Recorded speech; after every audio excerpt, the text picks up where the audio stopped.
Assalamu alaykum va rahmatullohi va barakatuh. Qarindoshlar, Arslon Live'ga xush keldinglar. Bugun Abduvali Ayıp efendimni uyimga taklif qildim.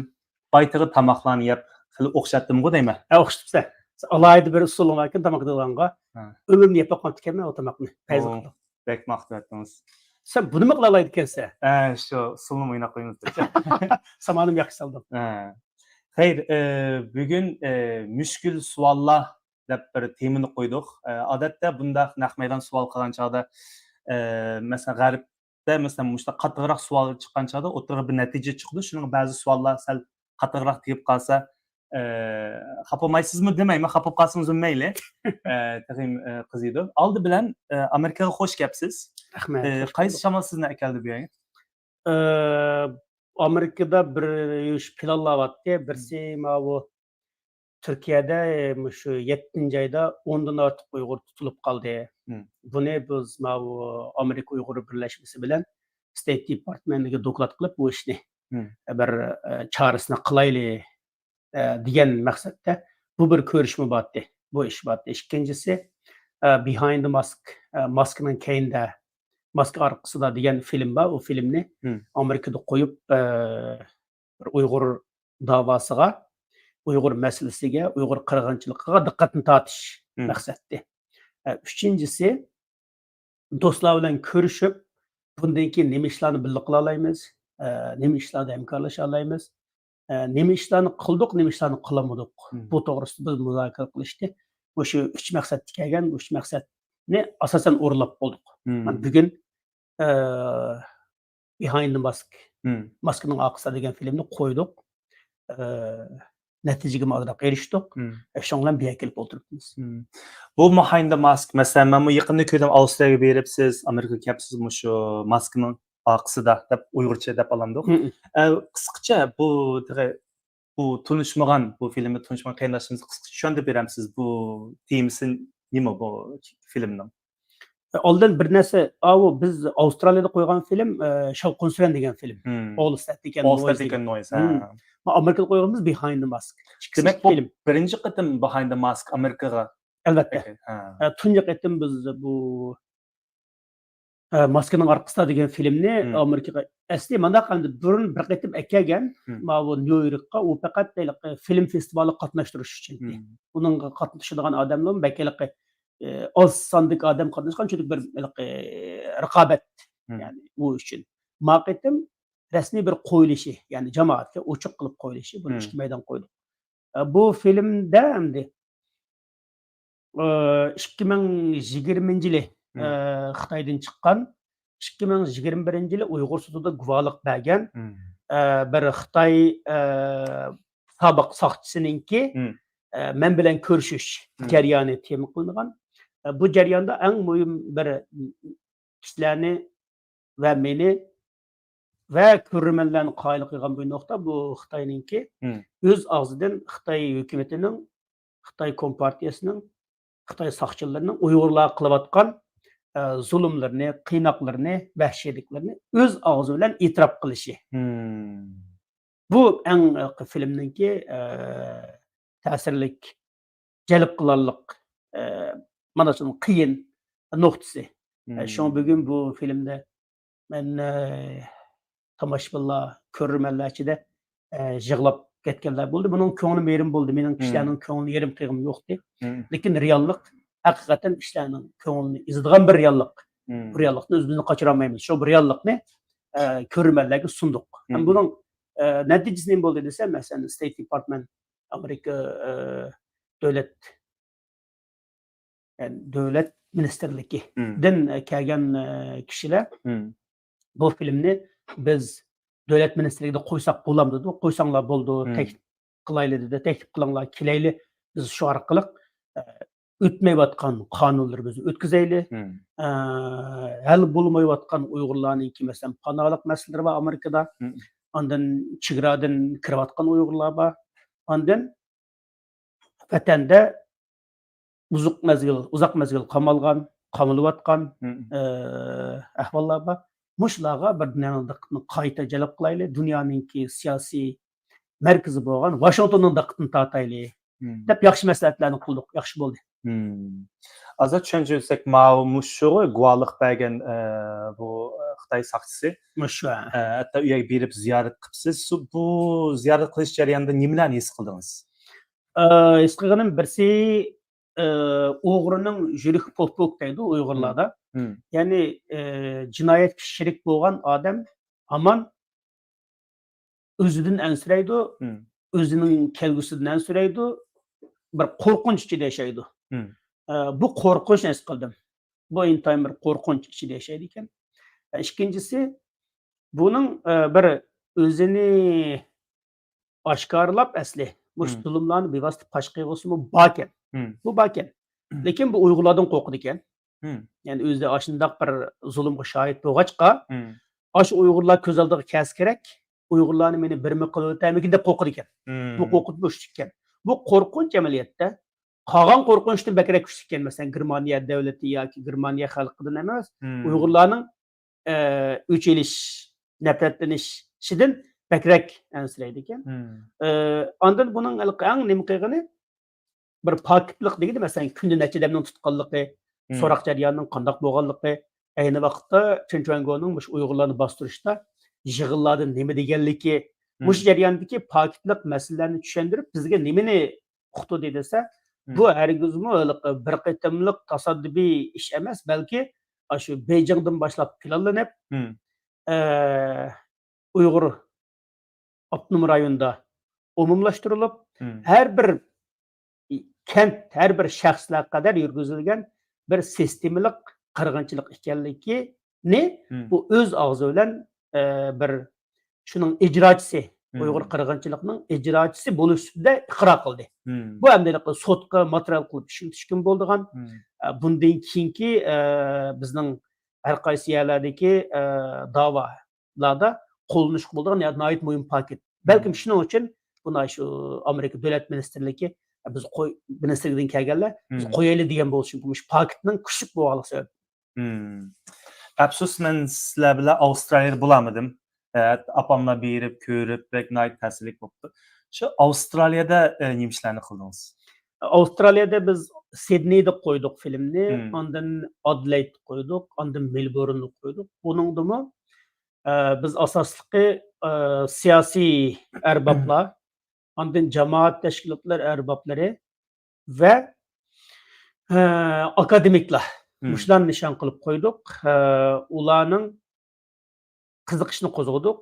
Masalan, nimada Sidneyda bir masjidda nutq so'zladim. Shu yerda shu bir universitetdagi musulmon o'quvchilar uyushmasining vakili ekan. U mush filmni bizning o'quvchilar qo'yib bersanglar bo'lamdi dedi. Bu nihoyat yaxshi natija bo'ldi. Undan boshqa bu shu Sidneydagi xalqaro kechirim tashkiloti. Bundan keyin kelsanglar bo'lamdi deb kelimiz dedik. Eng muhim bo'lgani masalan, bu film 10-oyning 17-kuni bu film emas, Shavqin Suran degan film. 10-oyning 17-kuni Avstraliya parlamentida qo'yildigan bo'ldi. Bu bizning Sidneydagi eng muhim utuqlarimizdan birisi bo'ldi. Ikkinchisi, biz Adelaide kelgan chog'imizda Adelaide'da filmga 2 parlament a'zosi chaqirildi. U filmdan keyingi muzokara bosqichida Ramila xonim, ya'ni shu faoliyatni tashkillovchi Ramila xonim shu siyosatchilardan mundaq bir savol so'radi. Sizlar buni ta'sirlantirdinglar? Albatta, irqiy qirg'inchilikning bo'layotganligi haqida va to'sish kerakligi haqida so'zladinglar. Endi biz shu Avstraliya parlamentida bir Uyg'ur do'stlik korpusi bo'lgan-tok. Buningga bir rais bo'lgan odam chiqmadi. Degandan keyin shu naq maydonda bir siyosiy, "Yo, unda gap yo'q. Mana men chiqaman. Mana men shuning nimasi bo'lib boshlayman bu ishni" dedi. Nihoyat ashadi hayajonli bir ish bo'ldi. Ya'ni shu banada shu Avstraliyadagi Uyg'ur do'stlik korpusiniki rahbar o'tirib chiqqan bo'ldi, shuni boshlaydigan bir odam o'tirib chiqqan bo'ldi.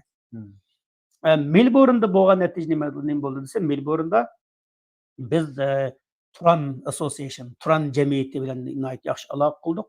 Turan jamiyati bundan keyin mushundaq Uyg'urlarning davosida Uyg'urlar bilan bir saf turadiganligini, bizni qayta taklif qildiganligini, taklif qilmagan taqdirda bizning sharoit yer bermagan ahvolida shu filmni Avstraliyada bo'lib Melbourne'da qo'yib, siyosiylarni va xalqaro tashkilotlarni kishilik huquq jamiyatlarini Uyg'ur qirg'inchiligiga Hmm.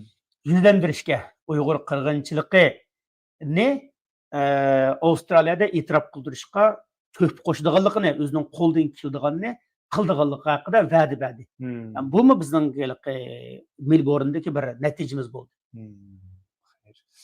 Mushu dunyoni cho'glab chiqdingiz. Yaqin Avstriya, Amerika, hatto Qozog'iston, O'zbekistonga qadar bordingiz. Yevropada zaten da'vo qilayotgandingiz. Mushu Uyg'ur diasporadagi ochiq bir savol endi bu. Uyg'ur diasporadagi ortiqchiligimiz nima? Kamchiligimiz nima? Ortiqchiligimiz bizning mushu da'vo sepidagi kishilarningki fidokorligi. Masalan, Avstraliyada her qaysi tashkilot, Sydney Uyg'ur jamiyati bo'lsin, Adelaide'dagi, Melbourne'dagi qarindoshlar bo'lsin, mushu da'voni hammasi ko'ngildan chiqarib qiladi. Hech qaysi hech yerdan bir tiyin haq olmaydi. Bu meni bek ta'sirlantirdi, ham bu nurg'un kishilarni ta'sirlantirdi. Chunki masalan Avstraliyadagi biz Tibet rahbarlari bilan ko'rishdik. Ular maaşlab ishlaydigan kishilar. Ularning allaqachon ashta sistemasi shakllangan. Lekin Avstraliyadagi hech qaysi Uyg'ur jamiyati hech yerdan maash olmaydi. Lekin ishlarni shu qadar yaxshi o'rlashtirdi. Masalan, do'stlik korpusini qurish, Avstraliyada filmni parlamentda qo'yish degandek ishlarni hammani o'rlashtiradi. Men Yevropada va Amerikada do'stlar bilan ko'rishma, ularning ko'pinchisi 8 soat xizmatni qilib, oila bolalarini beqish majburiyatini ado qilib, uyning ijara qarzlarini to'lab bo'lgan sharoit ostida o'zininki vaqtini chiqarib mush davoni qilyapti. Uyg'ur davosida mush davoning cho'ngligiga, lekin buning ichida qilayotgan kishilarning ko'pinchisi fidokorlik bilan bir tiyin haq olmay minnatsiz mush ishni qildi. Bu meni bek ta'sirlantirdi. Ikkinchisi, biz mayli naga borayli, agar shu siyosiyonlarning, ondan akademiklarning va kishilik huquq tashkilotlarining har qandaygini ishini cheksak, mush vaqt hech kim bizni rad qilmaydi. Yani hamma odam qabul qiladi, bizning madad beradi. Uchinchisi, eng ta'sirli yerning birisi Amerika elchixonalari har qaysi davlatda Uyg'urlarni qo'llaydi. Meni bu bek ta'sirlantirgan ish. Masalan, Sidneyda borganchimizda Amerika elchixonasi tamoq taklif qilib, biz tamoq yedik. Yana nima ishlarni qilib beramiz dedi. Norvegiyadagi Amerika elchixonasimi biz nima ishlarni qilib beramiz Norvegiyadagi faoliyatim uchun degan.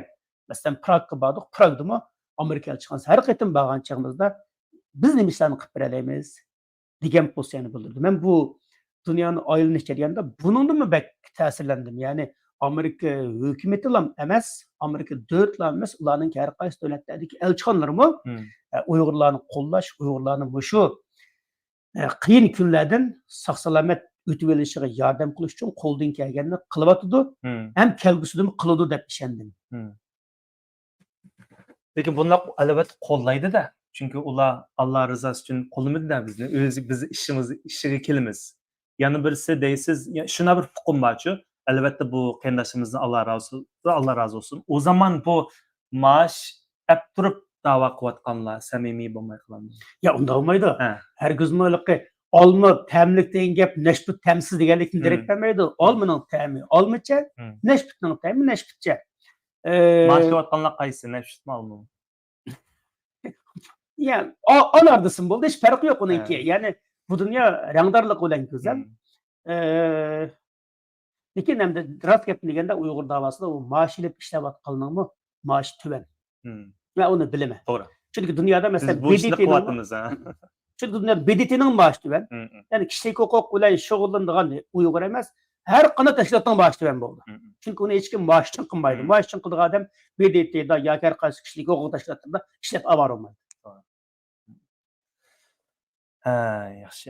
Masalan, bu jarayonda to'rda ko'rib turmiz, yozmangizni ko'rib turmiz.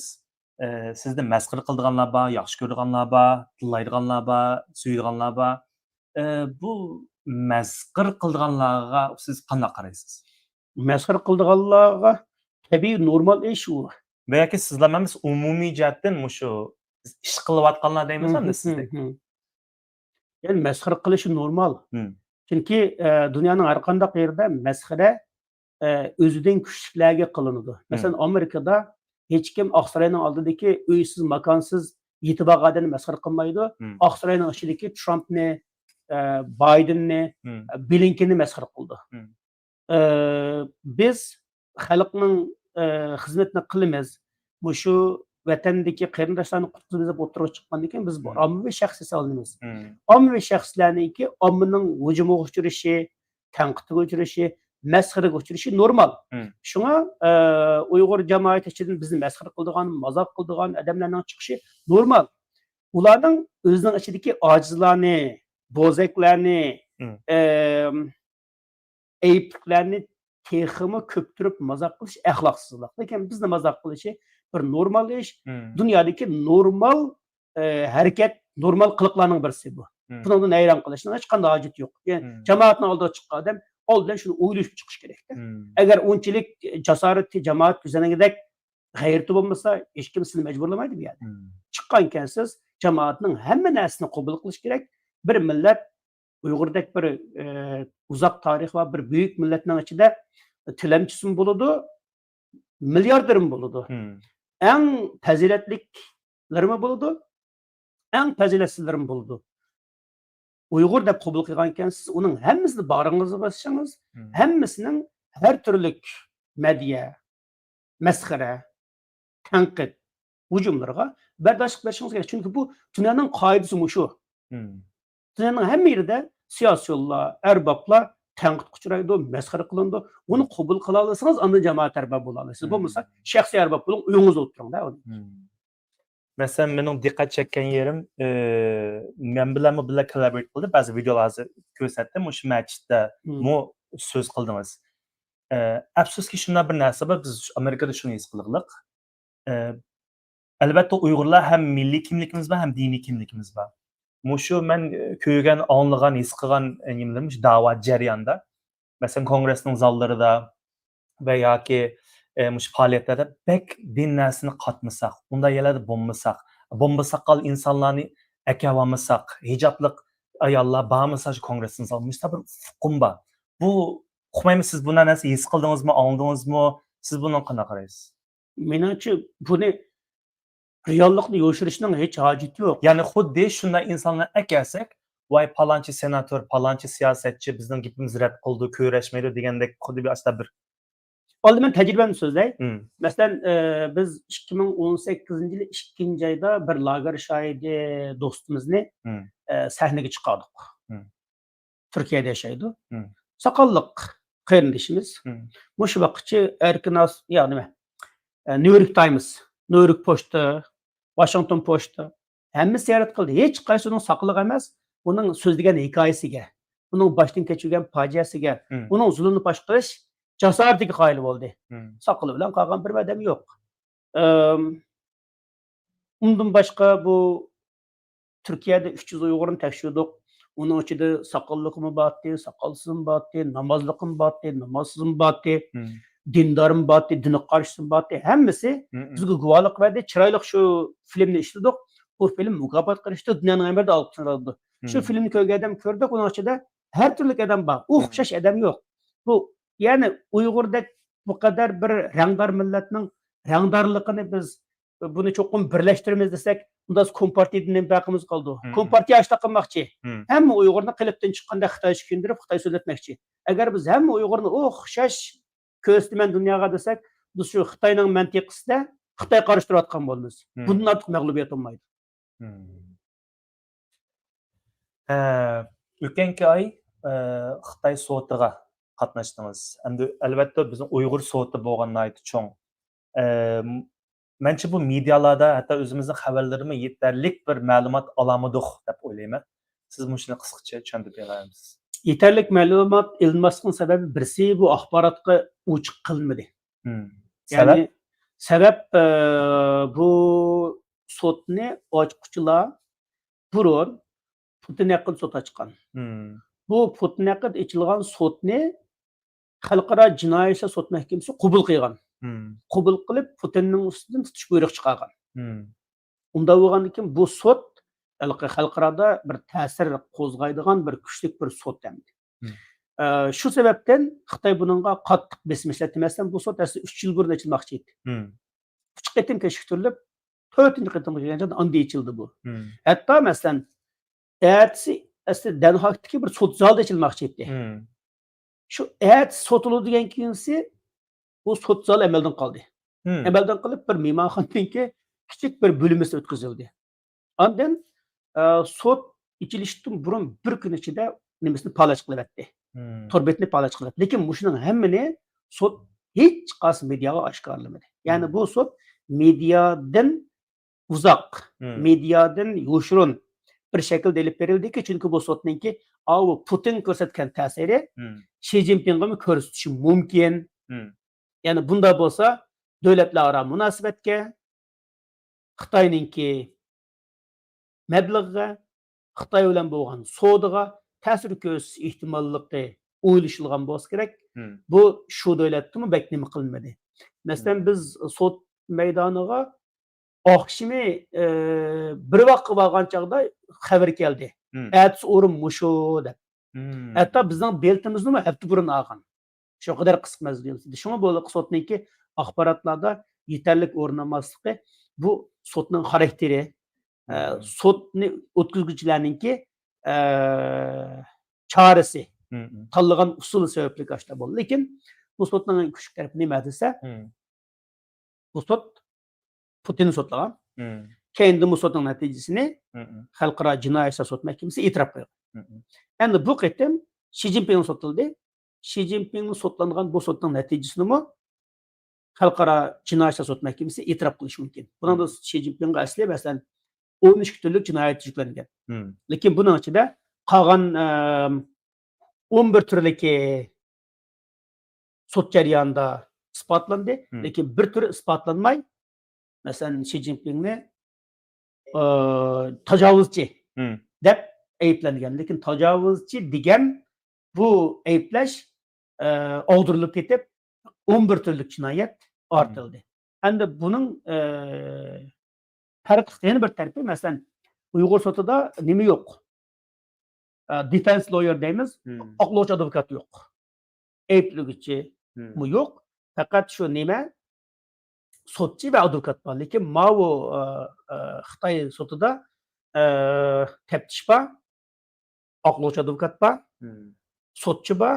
Bu bir sotda bo'lishdagi omillarning hammasi to'liq.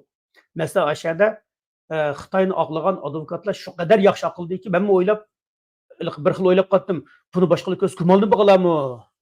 Shu qadar yaxshi tayyorlik qildi.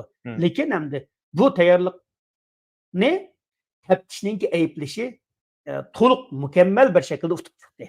Oxiri ana sotchilar qoyilib, demak bu Xi Jinpingga 11 turlik jinoyat yuguzak bo'ldi ekan deb tutish buyruq e'lon qildi. Bu tutish buyruqni mencha Xalqaro jinoiy sud mahkamasi xuddi Putin ustidan chiqarilgan tutish buyruqni e'tirof qilgandek, buni e'tirof qilishi mumkin. Faqat bu vaqt masalasi deb qarayman. Boy degandek bu kuchga ega emas. Ba'zi qarindoshlarimiz hatto umumiy sizmi diqqat qilib bir tushkunlik bor, haraketsizlik bor dunyodami.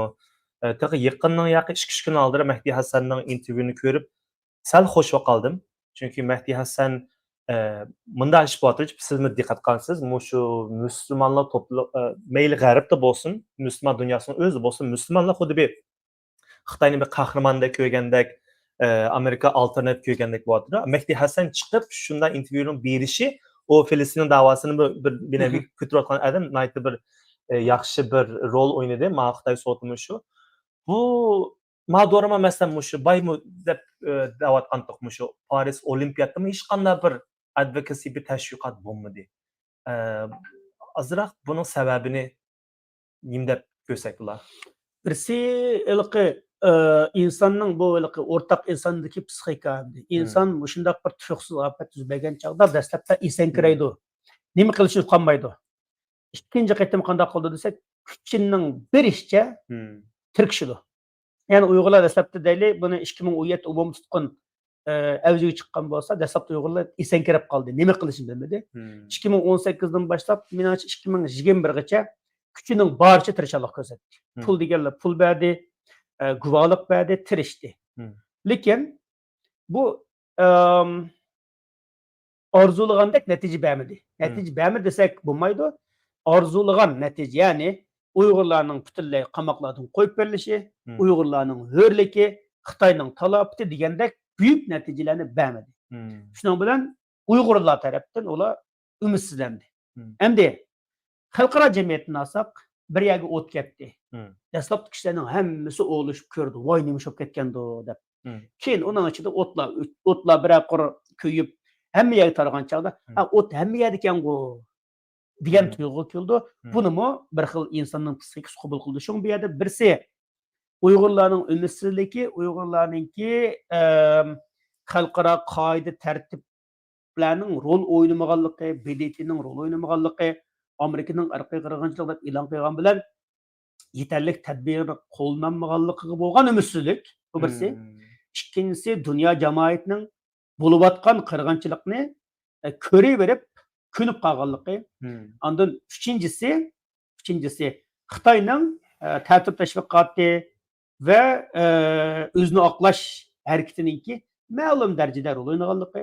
To'rtinchisi Ukraina urushi, Hamas Isroil urushiga o'xshash xalqarodagi ko'gini bo'ldigan, bevosita his qilg'ini bo'ldigan, muxbirlik baralaydigan hodisalarningki o'tirg'i chiqib, Uyg'urlarningki ko'gini bo'lmaydigan, jiroqdiki bevosita muxbir baranmaydigan bu hodisadan yuqori ko'tarilib ketishi Uyg'ur qirg'inchiligiga soy tashlab qo'ydi, bir soyaga tushib qoldi. Lekin endi buni masalan oddiysi biz o'zimizdan ko'radigan tarafimizmi bu. Masalan, olimpik. Biz qishliq olimpikqa shu qadar ching harakat qildik. Qishliq olimpikdan burun sen film ishlading, boshqalar harakat qildi, jiq harakatlar bo'ldi, natijasi bo'ldi. Lekin bu qaytim olimpikda hatto bir namoyishmi bo'lmadi-da. Shu bu intayin fojialik ish hamdi. Buni biz masalan men shaxsan buning sababi nima sizcha? İnsanlar ko'nib qoldi. Zulmga ko'nib qoldi. Zulmga ko'nib qoldi. Bu eng xatarlik narsa. Chunki eng o'tkir puroqqa inson 15 minutdan keyin ko'nib qoldi. Bu insonning psixikasi. Eng qattiq zulmga inson bir mazgildan keyin ko'nib qoldi ekan. Shuning bizning qilayotgan ishimiz bu nima desa, dal ash ko'nib qolgan nervlarni g'idiqlash. Ko'nib qolgan, qashonlashgan tuyg'ularni harakatlantirish. Mügdep qolganlarni cho'chitib uyg'otish. Ham buni qiyg'ili bo'lamdi, qiyg'ili bo'ldi. Bu ayni vaqtda nimadan bo'lgan? Masalan, bu shu Yahudilar lagerlarga qamalgan chog'da haqiqatan kuchli bir nim bo'lgan, bir inkas bo'lgan. Lekin ular tadrijiy holda Germaniyaningki bu tajovuzni hamma yerga yeyishi bilan axborotdan o'chib qolgan. Shuning bu ish bo'ldi, dunyoda bu ish bo'ldi. Lekin biz uningga qarshi tadbir qilishimiz, harakat qilishimiz kerak. Masalan, mush qatim olimpikda biz hech qilmaganligimizni tashkilotlar e'tirof qilishimiz, o'zimizni so'roqlashimiz va bundan keyingi mushundaq ahvolda xatoligimizni takrorlamaydiganligimizga va'da berishimiz kerak xalqimizning oldida. Biz xato qildik, olimpikda hech qanday, masalan, Rossiyani olimpikdan chekildi. Nima uchun Xitoyni hech nima qilamadik biz? Hech bo'lmaganda cheklashdan iborat sadoni chiqarmadik. Buni hammamiz o'zimizni hisob qilishimiz va mushundaq ishlarningki qayta yuz bermasligiga xalqimizga, o'zimizga va'da berishimiz kerak. Bu yerda bir qarindoshimiz nurg'un savollarni yozibdi. Birlab savolni olay. Bilsiz, Dünya Uyg'ur qurultiyining saylimi kelyotdi. Lekin men bu diqqat qilmoqdaman, bu Dünya Uyg'ur qurultiyining ba'zi shartlari barka raislik bo'lish uchun. Mushu shartlarni to'plasak, masalan, mening diqqat tortgan yerim, mushu Dünya Uyg'ur qurultiyida 7 yil xizmat ko'rsatmasa, rais bo'lolmaydiganligiga, yo bo'lmasa shu nomzodlik ko'rsatmaydiganiga doir bir va bunga o'xshash mustaq mening kallamni o'tmaydigan bir necha demokrasiyaga qarshi bir necha bir nimalar qonun damdoq hisobi saylam shartlari. Bu saylam shartlarini men uyg'un emasken deb bizning vakillar to'pidimi dedim. Bu saylam shartlari uyg'un emasken deb. Chunki bunda bir narsa. Dunyo Uyg'ur vakillarish uchun yerlik tashkilotlarda 3 yil vazifa degan bo'lishi degan narsa bor. Agar biz shuni qo'shsak, bu 10 yil o'tib ketadi. Endi biz yerlik teşkilatlarda 3 yıl vazife ötegen, Dünya Uyghur Kurultayı'da 7 yıl vazife ötegen, bu salayga gelsek, 10 yıl burun qadam tanlagan bolamiz. Biz yaşlaştırmız devatimiz. Eğer muşta şartını koyup qanday yaşaştı oğlu oldu. Yaşlar qanday kirelaydı. Mesela vatandan Uyg'urlarning eng jiq chiqqan vaqti 2014'ten keyin.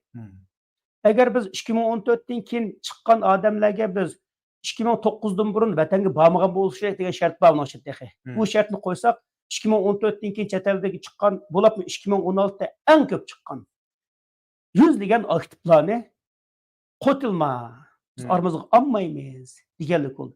Bu xato bo'ldi. Bu to'g'ri emas. Buni isloh qilish kerak. Endi Dunyo Uyg'ur Qurultayidek Uyg'urlarningki chet eldagi nopozliq bir tashkiloti bundaq aqlga, amaliyotga, demokratiyaga uyg'un bo'lmagan shartni qo'ymaslik kerakdi. Menimcha buni o'zgartish jasorati bor. Faqat o'zgartishga vaqt chiqarmagan bo'lishi mumkin deb qarayman. Menimcha bu vaqtda chiqadi, kelgusi buni o'zgarishi mumkin. To'lqin Isoni qayta sayishni xohlaysiz?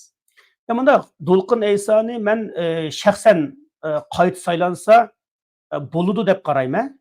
Lekin buningga bizning nizomnomamiz yo'l qo'ymaydi. Nizomnomamizda ikki qaroqdan ortiq hech kim rais bo'lamaydi. Bu birisi. Ikkinchisi, To'lqin Iso apandimning 7-qurultayda xalqimizga bergan va'dasi yo'l qo'ymaydi. To'lqin Iso apandim men ikki qaroqli bo'laman. 3-qaroq bo'lmayman. Men Uyg'urlarga demokratiya aytmayman degan u xalqqa bergan va'dasiga uyg'un bo'lmaydi. Uchinchisi, To'lqin Iso apandim o'xshamagan so'rinlarda, o'xshamagan yig'inlarda Uyg'ur jamoatiga shu mesajni izchil berib keladi shu uchurni. Ya'ni biz demokratiyaga mangamiz Uyg'urlarning demokratik bir tashkilot quralaydigan, demokratik bir davlat quralaydigan madaniyatlik bir xalq ekanligini isbotlaymiz deb kelyotdi.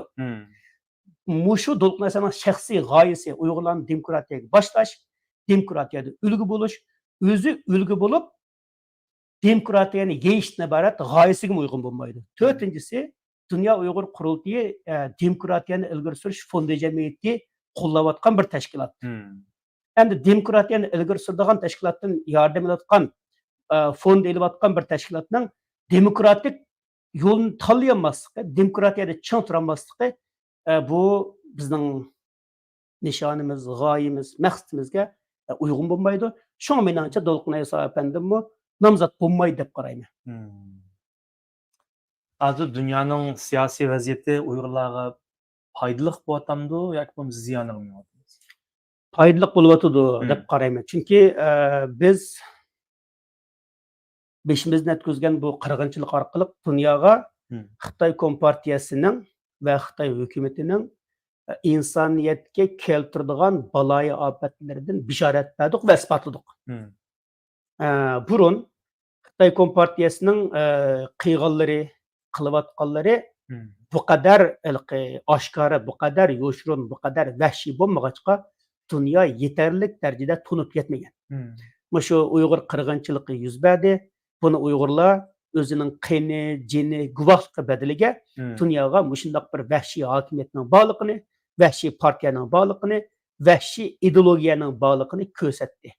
Buni Xitoy har qancha oqlasimi, har qancha tirishchilik ko'rsatsimi, bu jinoyatni yo'shirolmaydi. Hozir dunyoda masalan Xitoyningki vahshiyligini bilmagan menimcha xalq va hukumat qolmadi. Faqat ba'zilar tadbir elyapti, ba'zilar tadbir olmayapti. Tadbir olmayotganlarmi tadbir elishni xohlamaganlikdan emas. G'arbga bo'lgan qarshilik, g'arbga bo'lgan tarixiy o'chmanlik va Xitoyni g'arbga qarshi bir sabdosh deb vaqtliq tunib qolganlik uchun bo'lyapti. Lekin bu dunyoda shaxmat taxtasiga o'xshash o'zgarib turdi. Xalqning mayliga, xalqning ovoziga har qanday diktator hukumatmi javob bermay iloji yo'q. Bizning tirishchiligimiz insonning vijdoni qilingan xitob. Bizning tirishchiligimiz insonning g'ururi qilingan xitob. Bu tirishchilikning oxir natija beradiganligiga ishonaman. Chunki Ikkinchi dunyo urushi shu qadar vahshiy bo'lgan 6 million yahudi hatto o'choqlarga itilib kuydirib o'tilganda shu Hmm. qadar vahshiylik bo'lgan 6 milyon odam shu urushma oxirlashdi. Shu dunyoda tangdoshsiz ko'ringan İtaliya, Yaponiya, Hitler ittifoqi, ya'ni Germaniya ittifoqi, shu ittifoqma oxiri vayron bo'ldi. Ya'ni bugungi ittifoqmi Xitoy, Iron, Hmm. Rossiya, Shimoliy Koreya ittifoqi. Bu ittifoqmi aman oxirlashidi. Oldimizda Rossiya oxirlashi oldida. Bu oxirlashish bir zanjirsimon ta'sir paydo qilib, oxiri zulmni yer bilan yakson qiladi. Hmm. Bu ilqi hargizmi nima emas. Ya'ni ilqi bir biz faraz yoki nima emas. Bu shundoq bo'ladi. Chunki ikkinchi dunyo urushi shundoq oxirlashgan. Hmm. Bu amaliyotda mening nazarimda hozir bo'layotgan 3-chi dunyo urushi. Hmm. 3-chi dunyo urushi. Bu urushda 2-chi dunyo urushiga o'xshashlam bir razillik markazi bor. Hmm. Razillik markazi 2-chi dunyo urushida oxirlashdi. BDT qurildi. BDT'da ikki razil kuch hozirgacha bor. Shu BDT oqmayotdi. Endi BDT'ning BDT bo'lishi, dunyo tinchligining amalga oshishi, dunyoning Xitoy mustamlikasiga o'xshash, mustamlikadan xoli, Xitoy diktatorligiga o'xshash insonning erkinligini bo'g'digan bo'yinturuqlardan xoli bir dunyo bo'lishi. Ya'ni bu Uyg'urlarning masalasi emas, dunyoning masalasi. Xitoy BDT orqali dunyoni diktatorlikqa, zulmga, qorong'ulik so'rab ketadi. Bu Uyg'urlarning masalasi emas, dunyoning masalasiga aylanib bo'lganligi uchun Uyg'urlar bu masalani dunyoning masalasiga aylantirib o'tganligi uchun bu masalani dunyolik qilamiz, dunyo amal qiladi. Kelgusida xuddi BDT qurilgandek 2 dunyo urushidan keyin 1948-yili BDT yana qayta tashkillandi. Xuddi 2 dunyo urushida Hitler va uning tarafdorlari sotga tortilgandek, Shi Jinping va uning tarafdorlari sotga tortildi. Biroq sotga tortilib bo'ldi. Bu sot haqiqiy sot hamon bo'ladi. Bu faqat vaqt masalasi. Bilsiz Xitoy chegarasini ichibdi. 15 kunlik viza berdi. Biz bu Uyg'urlar to'g'risida jiq to'xtaldik. Ular u to'g'risida to'xtalım yo'q. Albatta bu viza har qanday chet ellik amerikalik avstriyalik bora oladi 15 kun vizasiz. Hatto men bay degani Mehdi Hasanning shoudim Victor Gao 15 kun berib kela olasizlar, o'zinglar ko'rib kelinglar. Biz endi tashviqot jihatdan ham da'vogarlar bo'lsin, biz nimalarga tayyor bo'lishimiz kerak. Birsi ilqi bak jiddiylashib ketishning hojati yo'q. Chunki kishilar shunday bir tuyg'u bo'ldi, shular borsa bizni yolg'onchiga chiqirdi deb oldinib ketdi deb. Unda olmaydi, chunki bu sotning natijasi bor yerda.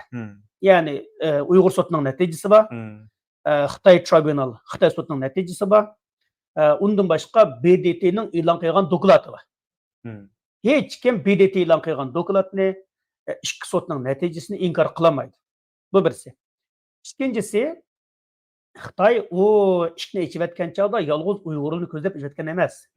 Faqat Xitoy iqtisod ojizlab, sayohat kirimi tuvallab, tashqi perevod zapisi ozayib ketgach qilgan narsa u. Endi Xitoy u sayohatchilik bilan kelgan tashqi perevod zapisini tashqi perevod zapisi bilan o'z iqtisodini kuchlantirgudek holda emas. Ham u sayohatchilarmi Xitoy umid qilgandek chiqib ketgan ishmi yo'q. Shunga bu Xitoyning uni qanchalik davom qildi? Bu munotayin ham ilqi bizga kelayotgan ma'lumot va hozirgi ma'lumotlarda u tutqunmi to'xtab qolgan ish yo'q. Ki hozirga tutyotdi. Bundan keyin u davom qildi. Bu bilqi Xitoyning bu jinoyati faqat oshkorlikdan yoshirinlikqa, oshkor vahshiylikdan yoshirin vahshiylikka qarab o'zgardi. Lekin u Xitoyningki haqiqiy mohiyati va bu jinoyati u o'zgarmaydi. Shunga bir qism kishilarning berishi, bir qism kishilarning u yerda Xitoy taraf bo'lib ketishi, Xitoy bo'lib ketishi aslida Xitoy ular. Biz faqat ko'rmaylik g'ayrimiz bor. Bunda Xitoylar burmi botdi, Uyg'urcha so'zlab, oramizda yashab, biz bilan birga dostonda o'tirgan odamlar. Bunda kimi bo'ladi? Vatandami botdi? Vatan sirtidan botdi. Bunda Xitoylar ingliz so'zlashi mumkin. Amerikaliklardan. Angliyalardan bo'lishi mumkin. Insonning har qanday bunday bir o'zining nafsiga, o'ziningki royitiga berilib bu ishni qildigan odam omon chiqadi. Bu dunyoda chivin dek merezmi ba, bulbul dek yani kağımı ba, bulbul ba. Bu buludu. Bu Uygurlarning ishi emas. Hozir u tashviqotni qilayotgan Uygurlar emas. Texnik Uygurlardan bu shu vaqtgacha ingliz so'zlaydigan xalqlardek chiqdashvaga chiqib boqmadi. O kadar vatandan sirtga berib undaq bir odam chiqmadi. Hani bunchalik ishlar bo'ldi, lekin bu hech qachon Xitoyning jinoyatini yo'shirolmaydi. Xitoyning jinoyatini yapolmaydi. Hamda lekin bizni nima qildirdi desa, biz insonlarni shu banada ko'rib olamiz. Bu odam qanchalik odam nima bo'pti? Yani ketdi. Shunday keyin shuni chiqarib olsakla bo'ldi. Qalbimizdan, oramizdan, do'stligimizdan chiqarib olsakla bo'ldi. Yani bu biz bir urushdiki millat. Uyg'urlarga o'tib ketdikmi hozir? Ya bu bir urushdiki millat bu yerda-chi, biz urushdiki millat. Bu yerda hech qachon oradagi gap bo'lmaydi. Dushman sibiga o'tib ketsang, albatta biz dushmanimiz bo'lasan buniki. Shunga bu yerda nimani biz parvo qilmaymiz sizlarga. Karimiz bo'lmaydi. Hatto biz bir qismlarning borganlaringlarni ashadagi ruh tuqqanlarini toz tillabdi. Nima kelding deb ismini demaymiz. Toz tillabdi. Shu tillaydi. Bizmi tillaymiz. Tarixi yezilisidan, chunki videoda chiqib qoldinglar. Bu mangu peshonangdan ketmaydi. Qog'inni yani her kishininki dunyoda ko'rdigan bugungi hayoti bor. Agar ishonsa, u dunyoda beradigan savol so'roqi bor. Uning o'zining vijdoniga yuz keladigan ishni qilayotgan bo'lsa, shu vijdoni bilan yashab ketgan, agar shuni vijdon deb atag'ini bo'lsani bor. Siz yillardan beri yani demasakmi ana tilimiz uchun kurash qilyapsiz, saqlanib qolsin deb. Kitaplarınız var, derslik, mekteplerini açtınız. Bazılar deydi bu tilimiz 50 yıldan keyin yo'qolib ketadi deb bir ko'z qarash bor. Siz bundan qanday qaraysiz? Men tekshirmagan, pokitga tayanmagan har qanday gapni anglab qo'yma, bu bir xil bir odamning ko'z qarashi ekan deb. Lekin bizning qildigan ishimiz pokitga, dalillarga, asoslarga tayanib turib, manda bo'ladi yoki bo'lmaydi deyish. Masalan, Avstraliyada 80-yillarda tunji turkum Uyg'urlar Avstraliyaga chiqqan. Ularninki hozir ikkinchi avlodi da'voda aktiv rol o'ynayotdi. Uyg'ur tilini ravon so'zlab, Uyg'ur tilida Uyg'urlar xitob qilib, ingliz tilida inglizlar xitob qilib, nihoyat yaxshi qiladi. Shu 50 yil bo'ldi. Agar 50 yil yo'qolib ketadigan bo'lsa, Adelaide Uyg'urlar yo'qolib ketsa bo'ladi. Arslayda Uyg'ur so'zlab meni ziyorat qilmagan bo'ladi. Ko'z oldimizda paket bo'lsa, bu paketni ko'may, qo'pib, shuni yo'qolib ketadi deganlar o'zi yo'qolib bo'lganlar. İnsanning vijdoni, ishonchi, iymoni yo'qolib ketsa, hamma narsa yo'qolib ketadi amaliyotda. Biz bu dunyoni ko'rib yashayapmiz emas, qalbimizda ishongan bo'lish ko'rib yashayapmiz. Qalbimizda bu dunyo go'zal deb ishonib yashagan bo'lsak, qalbimizga dunyo go'zal ko'rindi, kishilar go'zal ko'rindi, atrofimiz jalbkor ko'rindi. Agar qalbimizda xunuqlik, nopoklik, razillik bo'lsa, dunyo razil ko'rindi, sat ko'rindi, ko'rimsiz ko'rindi. Siz allaqachon o'zingizni men yo'qidim, men tugashdim, men vayron bo'ldim deb o'ylasangiz, boshqalarni tugashayotgandek, millatni tugashayotgandek o'ylaysiz. Lekin reallik siz qanday qarab olsangiz, qanday o'ylab olsangiz, baribir reallik o'zini o'zi isbotlab turdi. Xuddi Adelaide Uyg'urlar Uyg'urlikni yo'qotmagandek, Qozog'istonlik Uyg'urlar 1880-yildan boshlab toki hozirgacha 100 necha yilda yana o'zining maktabini, madrasasini, o'zining iymonini, e'tiqodini, mahallasini yo'qotmay, yana Uyg'ur bo'lib, Qozog'istondagi 3-cho'ng millat bo'lib yashayotdi. Hech qachon Uyg'urlar undaq oson assimilyatsiya bo'lib ketadigan, undaq oson yo'qolib ketadigan millat emas. Uyg'urlarningki bugungi amaliyoti bizga 50 yil emas, 500 yil yo'qolmaydiganligini isbotladi. Ya'ni biz yo'qolmaymiz, lekin bizni yo'qitimiz deganlar yo'qaydi aman. Dunyoda Aleksandr Makedonskiy dunyoni egallayman degan. Makedoniya kichik bir davlat. Dunyoda ismi chiqmaydigan. Chingizxon dunyoni egallayman deb shu butun 3 qit'aga yeyilgan, lekin Mo'g'uliya hozir ismi chiqmaydigan kichik bir davlat. Xitoy butun dunyoni egallayman deydi. Ahırda Xitay qanchalik qiladi? Hmm. Moğoliyada qilamdi, Makedoniyada qilamdi, yoki butunlay yo'qolib ketamdi. Texu emas, yo'qolib ketadigan biz emas. Hmm. Xitoy ansirasi bo'ldi yo'qolib ketishidan. Hmm. Biz qanday yo'qolib ketamiz? Hmm. Dunyoda hech qachon zulm qarshi turuvchilar yo'qolib ketmagan, zolimlar yo'qolib ketgan. Hmm. Siz yani sizni mesela Abdüveli Ayup ise davagar, işte aktivist, advocate, direktör, tercüman, nurgun kalpaklarınız badanda, İngilizce nurgun many hats deymiz. İkran, kitap, bu işler bombagan çağda bu qanday bir Abdüveli. Yani hobiyiniz deymiz, free time, boş zaman deymiz. Bunda qanday rahatlaysız.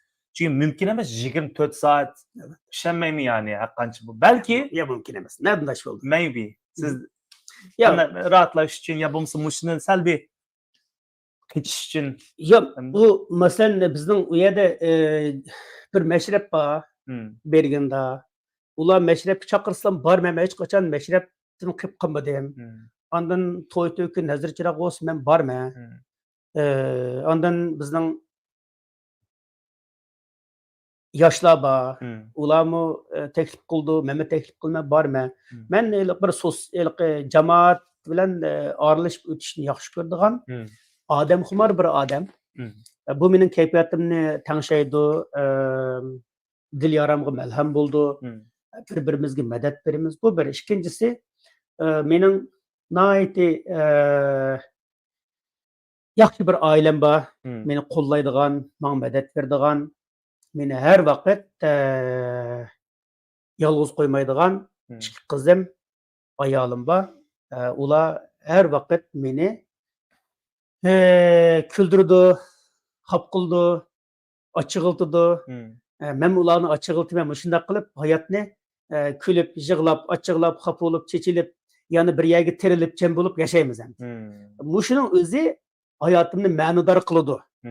Ya'ni do'stlarning sevgisi, yordami, ba'zida gumonlari, ba'zida xafaliklari, oilamdagi ishga o'moq qizimninki ba'zi xush qilishlari, ba'zi xaf qilishlari, ba'zi ansirtishlari. Shu bolalarim ansirtib, shu qizlarim chechildimagan bo'lsa, men texmi chechilib, terip o'g'il bo'lmaydigan tushaq donchilarga aylanib ketishim mumkin. Shular meni tirab, yo'lab, qo'llab mush yerga elib keldi. Bunda bir hikoya bor, men deb beray. Mening dadam meningki 13 qaytam Urumchiga arz qilib chiqqan. Dadam rahmatlik o'qituvchi edi. Pensiyaga chiqqan. Shunda demak arz qilib chiqqan yani. Nim degan gap. Menda bo'lgan. Ochamninki yo'ldishini shu Ko'nishanaylik partkomning shujisi so'qib o'ltirib etdi. O şoför bor. Şoförning ismi Fuchingang. Yang degan Xitoy shu chaqda nimning bizning rayonning shujisi kim bu? Abnum rayon bo'g'in. Shu kelib o'sib ketgan Xitoy. Shundan bu ish sababidan ikki bola yetim qoldi. O shuji bo'lganlik uchun bu sud ularni hech qanday bartaraf qilmadi. O'lgan bo'ldi. Bu 97-yili 97-yili nimada bo'lgan ish? 4-oylarda bo'lgan ish. Yo'q, 98-yil ekan. 98-yili 4-oylarda bo'lgan ish. Shuning bilan buni nimalarni qildi? Bu Naylik partkomning shujisi, buning orqatirki vanglarchan biz buni har qanday nim qilolmaymiz. Biz manda o'ylaymiz, ziyoli bu Xitoy hukumati Uyg'urlarni besib olgan, bu tajovuzchi hamon Uyg'urlarni bo'saq qildi. Shuning buni ustini arz qilish hojatsiz. Biz cho'ng masalani hal qilmay turib, kichik masalani hal qilolmaymiz. Deb manda ma'ashda qaraydi. Men dadamga deganda da bu arzni qilma, oqmaydi. Dadam gapni qilmay, lekin davomli o'rimchi chiqdi. Shu Shinyan universitetining oldida bir Uyg'urning do'koni bor. O'sha davomli bir do'p kiyib olgan bir g'arb odam o'tirdi ekin yo'lab. Men o chaqda aspirant o'qiyotgan vaqtim intayin aldirash maqolamni yozib olmay, Şunda ben japada tursam dadam çıkıp no tercümanlık qilib be. Bugun teptişki varmız deyapatkan. Ət sotuk var men deyapatkan. O çağda Uyghur tili o hökümet organlarında emelden qap bolğan çaq. Xitayça gap qilishga odam Xitayça bilmaydi. Bunda ko'nglim yer bo'ldi. Birsi dadamninki shularning oldida tilinib qolganiga achchig'im keldi. Ya dadam shularning oldida tilinmasak bo'lmamdi. Bu birisi. Ikkinchisi dadamning gapini tarjima qilib beraman deb menmi tilinib ketib qolaman. Mush haqqa yalvarmasak bo'lmamdi. Mush haqning oldiga bormasak bo'lmamdi. Mush haqqa azim bor demasak bo'lmamdi deb nayt ko'nglim berim. Dadam davomliq endi Xudoyim dadamni do'qib tashlayman. Nimanda qildigansa dada. Ya bu uğunuş qaytimi chiqamsa bu yerga adam men o'qishni qo'ymamsan sen. Bir kun dadam turib endi bakrak deb tashlab demanda balqi qo'limda ochqich borda ochqichni yerga itib tashlab deman. Shundaymi qilamsan deb. Desam ochqichni qo'lga turib ketib bolam menmi bilma. Buning oqmaydiganligini menmi bilma. Ben 40 yıl muş adamla işleyen balam. Ben bunu bilmem. Lekin her qitim ben şu Ürümçi'ge bir az qilib bakay, sebep qilib bakay desem, açan kiyimlerini retlep, dezmal silip, çamdan qaçılap, çıraylı qilib yolga saladı. Ben açanın aş ümidi, aş ixlası üçün muş işini qılımı bala. Sen mi balana oxan çağda bilirsin? Ben her qitim bu seferge çıqqan çağda ayalım açta qıldı.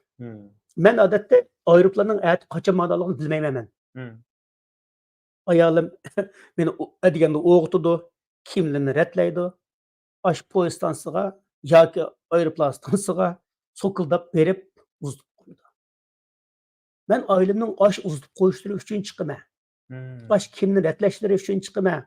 Baş paypetek olab, yalqi uxlab qolma, bunu qil deb toplashtirish uchun chiqaman. Ya'ni bu mening ayolim bir ayol emas, minglagan ayollarning umidi u. Minglagan onalarning umidi. Vatandagi minglagan g'arib, ojiz, kuchsiz, ovozini chiqarmayotgan kishilarning umidi bu. Bizning har bir qadamimiz shularning umidi uchun mengayotgan narsa.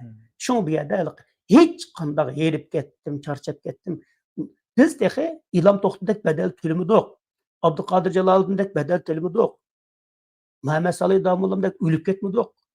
Biz tehi yashayapmiz. Unda bo'lgandan keyin bizning boshqa bir bahanlarni ko'rsatib, men shoir edim yoki men yozuvchi edim yoki men direktor edim deydigan hech qanday bahanamiz yo'q. Biz hammamiz yakki jangchi, hammamiz bir qo'shinninki yemirilmas a'zolari.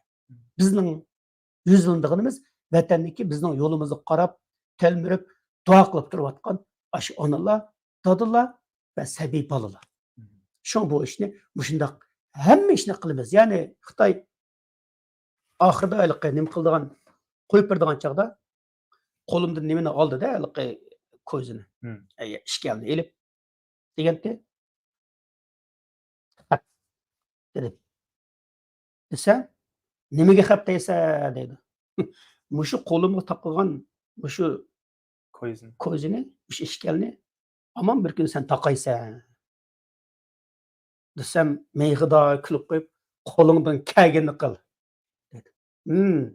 Men shu qo'limdan kelganini qilaman. Yozaman, arz qilaman, deyman, namoyish qilaman, hammani qilaman. Men hech qachon mush vaqtchi Uyg'urlarning qurolli qarshi turish huquqidan gumonlanib boqmadim, voz kechib boqmadim. Bu huquq bizning bor. Vaqt kelgan chog'da otimiz, chopimiz, qirimiz bizmi? Hech qanday bu yerda munozara qiladigan gap yo'q. Faqat hozirgi vaziyatda unda bir fursat yo'q. Shu fursat kelganda buni qilamiz.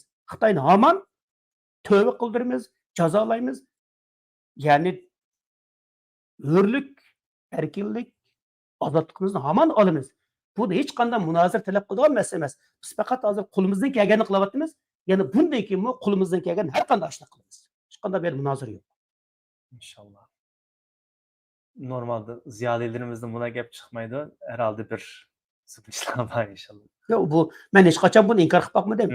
Lekin men buni dastak qilib xalqni aldashni, xalqdan pul mol to'plashni, Çünkü normalde xalqning teşkilatlarımız kaçındıçı bununla gaplar. Bizim terörçü dep kalmışsın, garip dep kaçıdıçı bununla gaplar.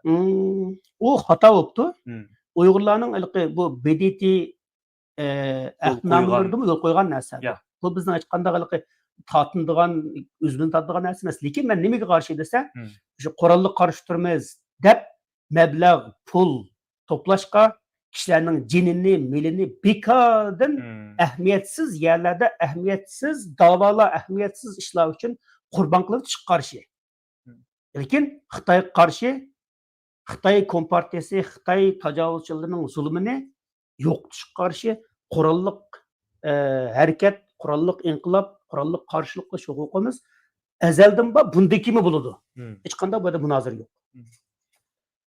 Aldığımızdaki haftalar, aylar, hatta şu yıl ahırıca qanday planlarınız var? Elbette hemen hepsi diyemeysiz. Bazı biz ekran dışında bazı gaplarni dediniz. Lekin diyalaydigan kısmını siz bir hem bekliyorsunuz.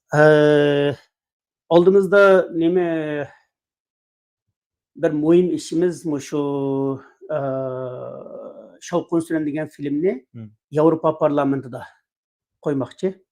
10-oyning 10-kuni o'qiyman, xudo xohlasa, ma'chisa unutib qolmaganlar bo'lsam. Undan keyin albatta Avstriya parlamentida Shovqin Suran degan filmni qo'yamiz.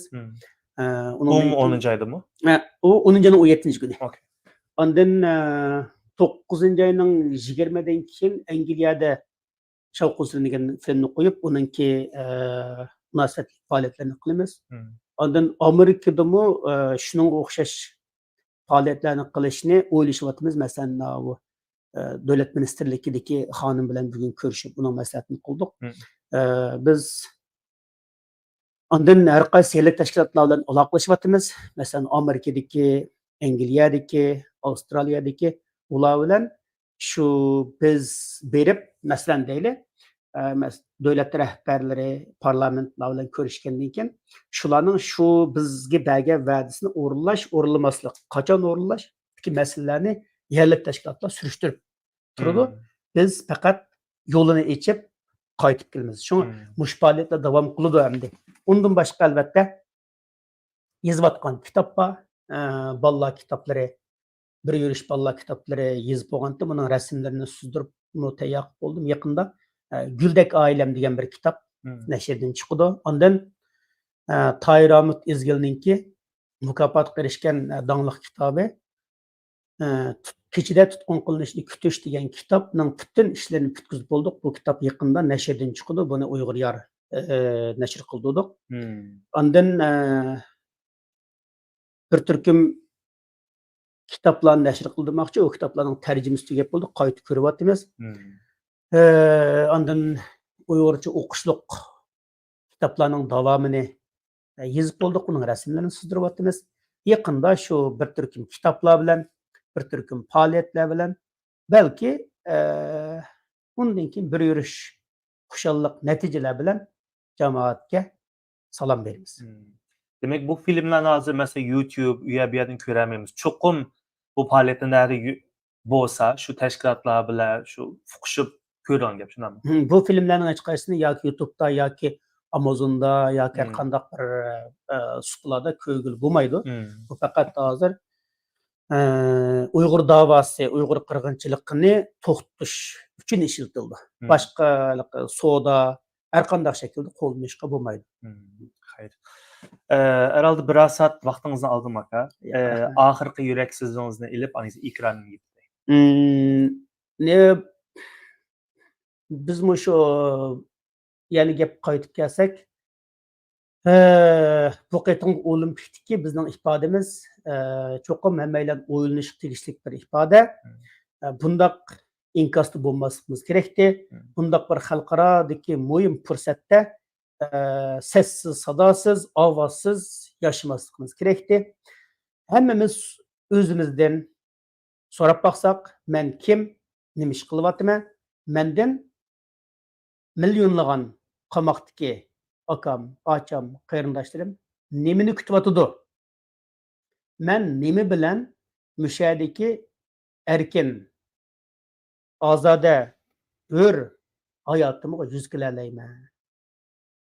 Mening her bir günüm kimlerning türmedik hayatı bedligi kelgan.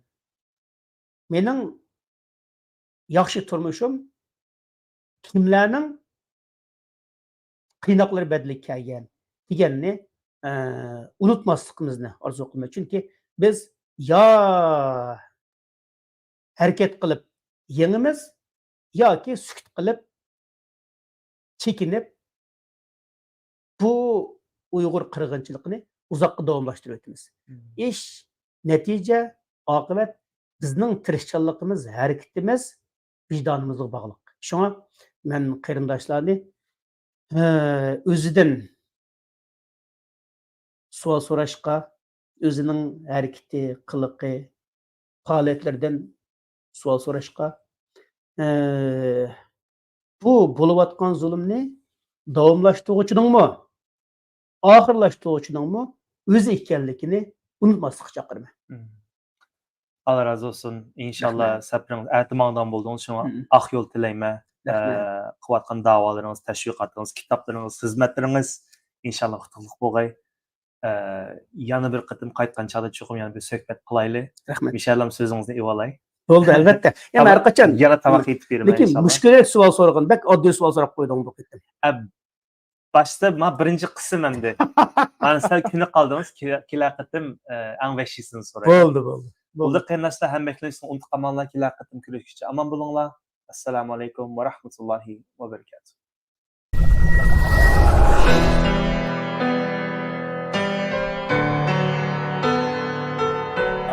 I stole lady hoe.